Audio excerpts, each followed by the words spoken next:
Out క్రాప్లలో పగుళ్ళు అనేవి ఎలా ఏర్పడతాయి, వీటిలలో బోర్ వేసుకున్నప్పుడు వీటి మీద బోర్ వేసుకుంటే వాటర్ సోర్స్ అనేది ఎక్కువ వచ్చే అవకాశం ఉంటుంది. దీన్నే జియో సెన్సర్స్ కనిపెడతాయి.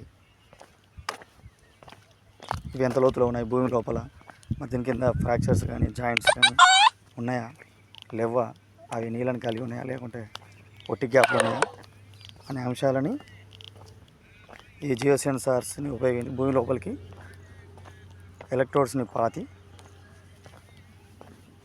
రెసిస్టివిటీని కనుక్కొని అక్కడ ఎంత లోతులో ఉంది, ఎంత వాటర్ కలిగి ఉండొచ్చు అనే విషయాన్ని తెలుసుకునే ప్రయత్నం చేస్తారు జియాలజిస్టులు.